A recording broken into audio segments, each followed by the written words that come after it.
Hello friends, welcome back to my channel. അങ്ങനെ അമ്പിളിയാണെങ്കിലോ രഘുവിനെ അനുകരിച്ചുകൊണ്ട് തന്നെ കള്ളുകൂടി തുടങ്ങാൻ തീരുമാനിച്ചിരിക്കുകയാണ് കേട്ടോ. രഘു വീട്ടിലേക്ക് വന്ന് കയറി ഉടനെ തന്നെ രഘുവിന് ഭക്ഷണമൊന്നും കഴിക്കാൻ കഴിയാതെ എന്താ പറയുക, കുറച്ചൊന്നും അകത്ത് അല്ലാതെ ഭക്ഷണമൊന്നും കഴിക്കാൻ വയ്യാത്തൊരു മൂഡിലായിരുന്നു. അമ്പിളിയാണെങ്കിലോ ഫുൾ സപ്പോർട്ട് ചെയ്തിട്ട് ഞാൻ ഒഴിച്ചു തരാമെന്നൊക്കെ പറഞ്ഞിട്ട് രഘുവിൻ്റെ കൂടെ കൂടുകയാണ് കേട്ടോ. മാത്രമല്ല, ഒഴിച്ച് കൊടുക്കുക മാത്രമല്ല, അമ്പിളി കൂടെ രഘുവിനെ പോലെ കുടിക്കാനും തുടങ്ങിയിരിക്കുന്നു. ആദ്യത്തെ ഒരു പെഗ് കുടിക്കുന്നത് വരെ രഘു അത് വലിയൊരു സീരിയസ് ആക്കി എടുത്തില്ല. പക്ഷേ രഘു കുടിച്ചു തീർന്നിട്ടും അമ്പിളി പിന്നെയും കുടി നിർത്തിയിട്ടില്ല എന്ന് കണ്ടപ്പോഴാണ് രഘുവിന് അതിൻ്റെ സീരിയസ്നെസ് മനസ്സിലാവുന്നത് കേട്ടോ. എന്തായാലും താനിപ്പോൾ വലിയ സന്തോഷത്തിലാണെന്നും രഘുവേട്ടൻ എന്തിനാ കുടിക്കുന്നതെന്ന് എനിക്ക് ഇപ്പോഴാണ് മനസ്സിലായതെന്നും ഒക്കെ അമ്പിളി വെച്ച് അടിക്കുന്നുണ്ട് കേട്ടോ. അങ്ങനെ എന്തായാലും അമ്പിളി ആകെ ഫിറ്റായി. രഘു ആണെങ്കിലോ ഇതൊരു പണിയാവുമോ എന്നൊക്കെ ഓർത്തുകൊണ്ടിരിക്കുകയാണ്. ഇതേ സമയത്ത് പിന്നീട് കാണിക്കുന്നത് അനന്തമാഷിനെയും ദാസങ്കളിനെയും ആണ് കേട്ടോ. അനന്തമാഷ് അവിടെ ദാസങ്കളുടെ വീട്ടിലാണല്ലോ, അവിടെ ഇങ്ങനെ ഓരോന്ന് ചിന്തിച്ചുകൊണ്ടിരിക്കുകയാണ് കേട്ടോ. ഇപ്പം എന്തായിരിക്കും തൻ്റെ വീട്ടിലെ അവസ്ഥ? അവിടുന്ന് പിന്നെ ആരും വിളിച്ചില്ലല്ലോ. അമ്പിളിനെയും രഘുവിനെയും കുറിച്ച് ഓർത്തിട്ടാണ് നമ്മുടെ അനന്തമാഷിനൊരു സമാധാനം ഇല്ലാത്തത് കേട്ടോ. അങ്ങനെ ഇരിക്കുന്ന സമയത്താണ് നമ്മുടെ ദാസ് സാർ അങ്ങോട്ട് വരുന്നത്. എന്താണ് അണ്ണൻ എന്താ ഓർത്തുകൊണ്ടിരിക്കുന്നത്? ഒന്നുമില്ല, ഞാൻ വീട്ടിൽ നിന്ന് ആരും വിളിച്ചില്ല, അതിനെക്കുറിച്ച് ഓർത്തുകൊണ്ടിരിക്കുക എന്നൊക്കെ പറഞ്ഞിട്ടോ. അങ്ങനെയാണെങ്കിൽ അണ്ണൻ അങ്ങോട്ട് വിളിക്കായിരുന്നില്ലേ എന്നൊക്കെ ദാസ് സാർ ചോദിച്ചപ്പം വേണ്ട, ചിലപ്പോൾ അവർ ഉറങ്ങി കാണുന്നു മാഷ് പറയാൻ കേട്ടോ. അതിനുശേഷം പിന്നെ സംസാരം ശേഖരനെ കുറിച്ചായിട്ടോ. അനുമോൾ എന്തായാലും ഇങ്ങനെയൊരു തീരുമാനം എടുത്തത് നന്നായി. ശേഖരനെ കുറിച്ച് അറിയുമ്പോൾ നമുക്ക് എന്തായാലും ശേഖരനൊരു തലവേദനയാവാൻ സാധ്യതയുണ്ടെന്ന് അനന്തമാഷ് പറയാം കേട്ടോ. അതെന്താ അണ്ണൻ അങ്ങനെ പറഞ്ഞതെന്ന് ദാസ് സാർ ചോദിക്കുമ്പോൾ ശേഖരനെ ഇഷ്ടമില്ലാത്തവരുണ്ടല്ലോ, നമ്മൾ ഈ ഒരു തീരുമാനം എടുത്തതും ശേഖരനെ സംരക്ഷിക്കുന്നതും എല്ലാമേ സുശീലയ്ക്ക് ഒരു ബുദ്ധിമുട്ടായി തോന്നാനുള്ള സാധ്യതയുണ്ട്. അതുകൊണ്ട് തന്നെ സുശീല നമ്മളെ ഓൾറെഡി നമ്മൾ സുശീലയ്ക്ക് ശത്രുക്കളാണല്ലോ, അപ്പോൾ ഒന്നുകൂടി ശത്രുപക്ഷത്ത് കാണാനുള്ള സാധ്യത ഉണ്ടെന്നൊക്കെ പറയാം കേട്ടോ. മാത്രമല്ല, ഇന്ദ്രൻ ഒരിക്കലും അച്ഛനെ അംഗീകരിക്കാനുള്ള ഒരു മനസ്സ് ഇതുവരെ ആയിട്ടില്ലെന്നല്ലേ അനുമോള് പറഞ്ഞതെന്നും കൂടി നമ്മുടെ ദാസാറും അതേപോലെ തന്നെ അനന്തമാഷും പറയുന്നുണ്ട് കേട്ടോ. എന്തായാലും ശേഖരന് ഭാഗ്യമുണ്ട്, അതുകൊണ്ടല്ലേ നമ്മുടെ കൈവശം തന്നെ വന്നു പെട്ടത്. അനുമോൾക്ക് അയാളെ സംരക്ഷിക്കാനും തോന്നിയെന്നൊക്കെ പറയാം കേട്ടോ. അങ്ങനെ ഇതേ സമയത്ത് നമ്മുടെ അനുപമയ്ക്കാണെങ്കിലോ കിടന്നിട്ട് ഉറക്കം വരുന്നില്ല കേട്ടോ. എന്ത് ചെയ്യണം എന്നറിയില്ല. കാരണം ഇന്ദ്രനോട് ഈ കാര്യം തുറന്ന് പറയാനും വയ്യ.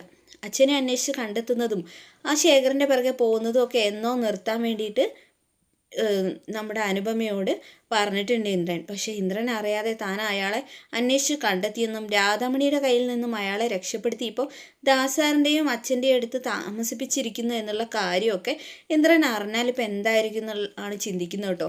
എന്തായാലും രാവിലെ തന്നെ ഇന്ദ്രേട്ടനെ കൂട്ടി അച്ഛനെ കാണാൻ പോകണമെന്ന് അനുപമ തീരുമാനിച്ചിട്ടുണ്ട് കേട്ടോ. അതുകൊണ്ട് തന്നെ അനുപമയ്ക്ക് കിടന്ന് ഉറക്കം വരുന്നില്ല. അങ്ങനെ അനുപമ കിടന്ന് ഉറങ്ങുന്ന ഇന്ദ്രനെ തട്ടി ഉണർത്തുകയാണ് കേട്ടോ. എന്താനു നീ ഇതുവരെ ഉറങ്ങിയില്ലേന്ന് ഇന്ദ്രൻ ചോദിക്കാൻ കേട്ടോ. അത് പിന്നെ ഇല്ല ഇന്ദ്രേട്ടാ, അയാളെക്കുറിച്ച് ഓർത്തുകൊണ്ടിരിക്കുകയായിരിക്കും അല്ലേ. എൻ്റെ അനു, നിനക്ക് വേറെ പണിയൊന്നുമില്ലേ? നീയും ഉറങ്ങുന്നില്ല, മറ്റുള്ളവരെ ഉറങ്ങാനും സമ്മതിക്കില്ലേ? അപ്പോൾ അനുപമ അങ്ങനെയൊന്നുമല്ല, ഞാൻ വെറുതെ വേറെ ഓരോ കാര്യങ്ങൾ ഓർത്തുകൊണ്ടിരിക്കുക. വേറെ എന്ത് കാര്യം നിനക്ക് ഓർക്കാനുള്ളത്? നിൻ്റെ ഉറക്കം പോകാൻ മാത്രം വേറെ എന്താ നിനക്ക് ഇത്ര ചിന്തിക്കാനുള്ളതെന്നൊക്കെ പറയുന്നുണ്ട്. അങ്ങനെ ഇപ്പോൾ എന്തായാലും ശേഖരൻ്റെ കാര്യമൊന്നും ഇന്ദ്രേട്ടനോട് പറയണ്ടെന്ന് അനുപമ തീരുമാനിക്കുകയാണ് കേട്ടോ. എന്തായാലും നാളെ ഒന്ന് ഇന്ദ്രേട്ടൻ എൻ്റെ കൂടെ ദാസങ്കളുടെ വീട് വരെ വരണമെന്ന് പറയാം കേട്ടോ. എന്തിനെന്ന് ചോദിച്ചപ്പോൾ അതൊക്കെ ഞാൻ പറയാമെന്ന് അനു പറഞ്ഞേ. അങ്ങനെ ശരിയെന്ന് പറഞ്ഞിട്ട് ഇന്ദ്രൻ കിടക്കുക കേട്ടോ. അനുപമയും കിടന്നു. അങ്ങനെ രാവിലെ തന്നെ ഇന്ദ്രനെയും കൂട്ടി നമ്മുടെ ദാസാറിൻ്റെ വീട്ടിലെത്തിയിരിക്കുകയാണ് കേട്ടോ. ഇന്ദ്രനെ കണ്ട ഉടനെ തന്നെ ദാസങ്ങൾ ഓടി ചെന്നിട്ട്, ആഹാ ഇന്ദ്ര, നിങ്ങൾ ഇത്ര നേരത്തെ എത്തിയല്ലേ? അച്ഛൻ എവിടെ ഉണ്ടെന്ന് പറഞ്ഞല്ലോ അങ്കിളെ അനു, അച്ഛൻ എവിടെയെന്ന് ചോദിക്കാം കേട്ടോ. അത് കേട്ട ഉടനെ നമ്മുടെ ദാസാറ്, അപ്പോൾ ഇന്ദ്ര ഇത്ര പെട്ടെന്ന് അച്ഛനെ സ്വീകരിക്കാൻ മനസ്സുകൊണ്ട് തയ്യാറായില്ലേ? ഞാൻ അപ്പോഴേ പറഞ്ഞതല്ലേ അനു നിന്നോടെ, സുശീല ശേഖരനെ തള്ളിപ്പറഞ്ഞാലും ഇന്ദ്രന് സ്വന്തം അച്ഛനെ അങ്ങനെ തള്ളിപ്പറയാൻ പറ്റത്തില്ലെന്ന്. അത് കേട്ടപ്പോഴാണ് ഇന്ദ്രൻ ഞെട്ടിപ്പോകുന്നത് കേട്ടോ. എന്ത് അങ്കിൾ എന്താ ഈ പറയുന്നേ? അനു, നീ ആരെ കാണിക്കാൻ വേണ്ടിയിട്ടാണ് എന്നെ ഇങ്ങോട്ട് കൊണ്ടുവന്നേ? ആരെക്കുറിച്ച് അങ്കിൾ ഈ പറയുന്നതെന്ന് കേട്ടോ. അപ്പോഴാണ് ദാസ് സാറിന് അബദ്ധം പറ്റിയത് മനസ്സിലായത് കേട്ടോ. അങ്ങനെ അപ്പോഴേക്കും ഇന്ദ്ര അവിടെ നിന്ന് ബഹളം വെക്കുകയാണ്. അപ്പോഴേക്കും അനന്തമാഷ് അങ്ങോട്ട് വന്നു കേട്ടോ. ഇന്ദ്ര, നിൻ്റെ സ്വന്തം അച്ഛനെക്കുറിച്ച് തന്നെയാണ് പറയുന്നതെന്ന് പറയാം കേട്ടോ. അതിൽ ഇന്ദ്രൻ അങ്ങ് ദേഷ്യം വരാണ്ട. അനു, നിന്നോട് ഞാൻ ഒരുപാട് മുന്നേ പറഞ്ഞിട്ടുള്ളതാ, ആ മനുഷ്യൻ്റെ പേരും പറഞ്ഞ് ഒന്നിനും നീ ഇറങ്ങി പുറപ്പെടണ്ടാന്ന്. എനിക്ക് അയാളായിട്ട് ഒരു ബന്ധമില്ലാന്ന്. എന്തിൻ്റെ പേരിലും ഇപ്പം എൻ്റെ അമ്മ എന്നെ അകറ്റി നിർത്തുന്നുണ്ടെങ്കിൽ പോലും ഇയാളെ തിരിച്ചു കൊണ്ടുപോയിട്ട് ആ സ്ഥാനം ഉറപ്പിക്കണമെന്ന് എനിക്ക് ആഗ്രഹമില്ല. ഒരിക്കലും ഒന്നും അറിയാത്ത പ്രായത്തിൽ അമ്മയെയും ഇള്ളയിൽ ഉറക്കാത്ത കുഞ്ഞുങ്ങളെയും തനിച്ചാക്കി എങ്ങോട്ടോ പോയി മറന്നതാ അയാൾ. 10, 18, 19 വർഷമായിട്ടേ അയാൾ ഞങ്ങൾ ജീവിച്ചിരിപ്പുണ്ടോ ഇല്ലയോ എന്ന് പോലും അന്വേഷിച്ചിട്ടില്ല. അങ്ങനെയൊക്കെ എനിക്ക് അയാളെ ഒരിക്കലും അംഗീകരിക്കാൻ കഴിയില്ല എന്ന് ഇന്ദ്രൻ പറയാം കേട്ടോ. അപ്പോഴേക്കും ഇന്ദ്ര എന്ന് വിളിച്ചിട്ട് ശേഖരൻ അങ്ങോട്ട് വന്നിട്ടോ. അപ്പോൾ ശേഖരനെ കണ്ടതും പഴയ കാര്യങ്ങളൊക്കെ നമ്മുടെ ഇന്ദ്രന് ഓർമ്മ വരികയാണ് കേട്ടോ. സുശീലയുടെ കയ്യിൽ എന്താ പറയുക മക്കളെയും വെച്ചിട്ട് ഇന്ദ്രനെ ഏൽപ്പിച്ചുകൊണ്ട് ശേഖരൻ പടിയടന്ന് പോകുന്ന ആ ഒരു സീനൊക്കെ ഇന്ദ്രന് ഓർമ്മ വരികയാണ് കേട്ടോ. ഇന്ദ്രൻ്റെ മനസ്സിൽ ദേഷ്യവും വെറുപ്പും ഒക്കെ നിറയാണ് കേട്ടോ. നിങ്ങളെ ഇവരല്ലേ ഇപ്പം സംരക്ഷിച്ചുകൊണ്ടിരിക്കുന്നത്, ഇവർ തന്നെ ഇനി നിങ്ങളെ തുടർന്ന് സംരക്ഷിച്ചോളൂ എന്നൊക്കെ പറഞ്ഞിട്ട് ഇന്ദ്രന് ഒന്നും പറയുന്ന ഒന്നും കേൾക്കാൻ, അതായത് ദാസങ്ങളും അനുവും അനന്തമാഷും ഒന്നും പറയുന്നത് കേൾക്കാൻ നിൽക്കാതെ ഇന്ദ്രൻ അവിടെ നിന്ന് ഇറങ്ങുകയാണ് കേട്ടോ. എനിക്ക് ഇയാളെക്കുറിച്ച് ഒന്നും അറിയണ്ട, നിങ്ങൾ എന്നെ സംരക്ഷിച്ചോളൂ, നിങ്ങൾ ഇവിടുന്ന് എത്രയും പെട്ടെന്ന് പോകുന്നതാണ് എല്ലാവർക്കും നല്ലതെന്നൊക്കെ പറയാം കേട്ടോ. അതിൽ ശേഖരൻ പറയുന്നുണ്ട്, എന്നെ ജീവിതത്തിലേക്ക് മടക്കി കൊണ്ടുവന്നത് ഇവരാ, നീ എന്നോട് വെറുപ്പ് കാണിച്ചോ, ഞാനത് അർഹിക്കുന്നുണ്ട്, പക്ഷേ ഇവരോട് നീ വെറുപ്പ് കാണിക്കരുതെന്ന് പറഞ്ഞപ്പോൾ ഇവരൊക്കെ ഇന്നലെ വരെ എനിക്ക് പ്രിയപ്പെട്ടവരായിരുന്നു, അത് അങ്ങനെ തന്നെ തുടരും, നിങ്ങളായിട്ടൊരു പ്രശ്നം ഉണ്ടാക്കാതെ ഇവിടുന്ന് പോയി തന്നാൽ മതി എന്ന് പറയാം കേട്ടോ. അങ്ങനെ താൻ ഇവിടുന്ന് പോയിക്കോളാം, അതിനുള്ള പൈസ വേണമെങ്കിൽ ഞാൻ തന്നേക്കാമെന്ന് ഇന്ദ്രൻ പറഞ്ഞപ്പോൾ അത്ര ഔദാര്യം നീ ചെയ്യണ്ട, അത് എനിക്കറിയാൻ ചെയ്യാമെന്ന് ദാസങ്ങൾ പറയാം കേട്ടോ. അങ്ങനെ ഇന്ദ്രൻ അവിടെ നിന്ന് ദേഷ്യപ്പെട്ട് ഇറങ്ങിപ്പോകട്ടോ. ഇന്ദ്രേട്ടാ ഞാനും വരുന്നു എന്ന് പറഞ്ഞിട്ട് അനുപമ പിറകെ പോയിട്ടും ഇന്ദ്രൻ അനുവിനെ വെയിറ്റ് ചെയ്യുന്നൊന്നുമില്ല കേട്ടോ. നീ ഇയാളുടെ കാര്യത്തിൽ ഒരു തീരുമാനം ഉണ്ടാക്കിയിട്ട് വന്നാൽ മതി എന്ന് പറഞ്ഞിട്ട് അനുപമയെ അവിടെ നിർത്തി പോവുകയാണ് കേട്ടോ. അനു പിറകെ തന്നെ സ്കൂട്ടിയുടെ പിറകെ തന്നെ ഓടുന്നുണ്ടെങ്കിലും ഇന്ദ്രൻ അനുവിനെ ഗൗനിക്കാതെ വണ്ടിയെടുത്ത് അങ്ങോട്ട് പോയിട്ടോ. അപ്പോഴാണ് അനുപമ ഉറക്കത്തു നിന്ന് എണീക്കുകയാണ് കേട്ടോ. ഇതൊക്കെ അനുപമ സ്വപ്നം കണ്ടതായിരുന്നു. ഇന്ദ്രൻ ശേഖരനെ നേരിട്ട് കാണുന്ന ആ ഒരു മൊമെൻറ്റിൽ എന്തൊക്കെ സംഭവിക്കും എന്നുള്ള ടെൻഷനും എല്ലാം കൂടി ആയിട്ടാണല്ലോ അനുപമ ഉറങ്ങാൻ കിടന്നത്. അതുകൊണ്ട് തന്നെയാണ് അനുവിൻ്റെ മനസ്സിലേക്ക് ഇങ്ങനെയൊരു ചിന്തയൊക്കെ കടന്നു വന്നത് കേട്ടോ. അങ്ങനെ എന്തായാലും തൽക്കാലം കാര്യങ്ങളൊന്നും ഇന്ദ്രേട്ടനോട് പറയാഞ്ഞത് നന്നായി. താനാണിപ്പം ഈ ഒരു ശേഖരനെ രക്ഷപ്പെടുത്തി കൊണ്ടുവന്നതെന്നുള്ള കാര്യം ഇന്ദ്രേട്ടൻ അറിയാതിരിക്കുന്നത് തന്നെയാണ് നല്ലത്. ശേഖരൻ്റെ കാര്യം അച്ഛനും ദാസങ്ങളും കൂടി എന്താണെന്ന് വെച്ചാൽ തീരുമാനിക്കട്ടെ എന്ന് അനുപമ മനസ്സ് കരുതി കേട്ടോ. അങ്ങനെ അനു കിടക്കുകയാണ് കേട്ടോ. കിടന്നിട്ട് അനുവിന് ഉറക്കമൊന്നും വരുന്നില്ല. പിറ്റേ ദിവസം രാവിലെ ആയപ്പം നമ്മുടെ ഹർഷ ഇങ്ങനെ കണ്ണാടിൻ്റെ മുന്നിൽ നിന്ന് അവളുടെ സൗന്ദര്യമൊക്കെ ആസ്വദിച്ച് നിൽക്കുകയാണല്ലോ. ഒരു കുഞ്ഞുണ്ടെങ്കിലും അതിനെ നോക്കിക്കൊണ്ടിരിക്കുന്ന ഒന്നല്ലല്ലോ അവളുടെ പണി.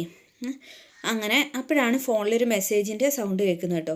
ആഹാ, രാധാമണിയാണല്ലോ, സംഭവം സക്സസ് ആയെന്ന് പറയാനായിരിക്കും എന്ന് പറഞ്ഞിട്ട് പെട്ടെന്ന് തന്നെ ആ ഒരു ഓഡിയോ മെസ്സേജാണ് കേട്ടോ. അത് ഓൺ ചെയ്ത് നോക്കുകയാണ് കേട്ടോ. മാഡം പണി പാളി, ഞാനിപ്പോൾ ഒളിവിലാണ്, പൈസ ഇട്ടതിന് നന്ദി എന്ന് പറഞ്ഞിട്ട് അത്ര മാത്രമേ ഉണ്ടായിരുന്നുള്ളൂ ആ ഓഡിയോ ക്ലിപ്പിൽ.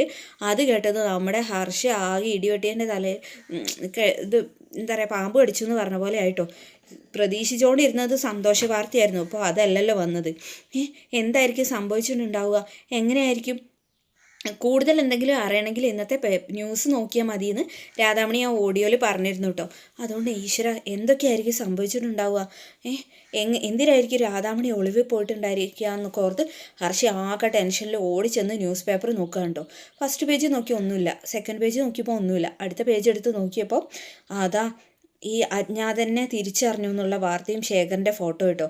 അത് വായിച്ച് നോക്കിയപ്പോഴാണ് മനസ്സിലായത് അജ്ഞാതൻ്റെ ഭാര്യയാണെന്നും അജ്ഞാതനെ തിരിച്ചറിഞ്ഞെന്നും ശേഖരൻ എന്നാണ് അയാളുടെ പേരെന്നും അയാളുടെ ഭാര്യയാണെന്നും പറഞ്ഞ് പെൺവേഷം കെട്ടി വന്ന ആണിനെ പോലീസ് അന്വേഷിച്ചുകൊണ്ടിരിക്കുകയെന്നും പറയുന്നത് കേട്ടോ. അതോർത്ത് ഇനി ഹർഷ എന്ത് ചെയ്യണമെന്നറിയാതെ ടെൻഷൻ അടിച്ച് നിൽക്കുകയാണ് കേട്ടോ. അപ്പോഴാണ് രവി ഇത് കാണുന്നത് കേട്ടോ. എന്താ ഹർഷേ, രാവിലെ തന്നെ ന്യൂസ് പേപ്പർ നോക്കിങ്ങാട്ട് അന്തം വിട്ട് കുന്തം ഒഴുകിയ പോലെ നിൽക്കുന്നതെന്ന് ചോദിക്കുകയാണ് കേട്ടോ. അത് കേട്ടതും കടിച്ച് കീറാൻ നമ്മുടെ ഹർഷയ്ക്ക് കിട്ടിയ ഒരാളാണല്ലോ. പെട്ടെന്ന് തന്നെ പേപ്പറും എടുത്ത് കലിതുള്ളി രവിയുടെ നേരെ അങ്ങോട്ട് ചെല്ലുകയാണ് കേട്ടോ.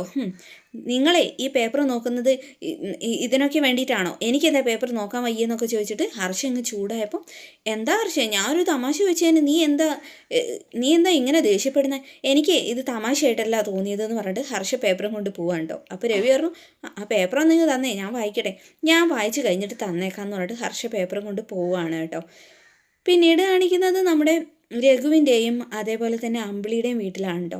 അങ്ങനെ നമ്മുടെ ലച്ചുമോള് എണീക്കുകയാണ് കേട്ടോ. ലച്ചുമോള് തലേ ദിവസം വേറെ റൂമിലാണല്ലോ കിടന്നത്.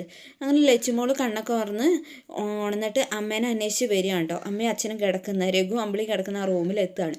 അപ്പോൾ രണ്ടുപേരും കള്ളൊടിച്ച് ബോധമില്ലാതെ കിടക്കുകയാണ് കേട്ടോ. ലച്ചുമോള് ഒരുപാട് നേരം നമ്മുടെ അമ്പിളിയെ വിളിക്കുകയാണ്. പക്ഷെ അമ്പിളി അതൊന്നും അറിയുന്നില്ല കേട്ടോ. അമ്പിളി ബോധം കെട്ട് കിടക്കുകയാണ്. രഘു അറിയുന്നൊന്നുമില്ല. വീണ്ടും അടുത്ത കിടലൻ വീഡിയോയിൽ കാണാം. അതുവരേക്കും thanks for watching my channel.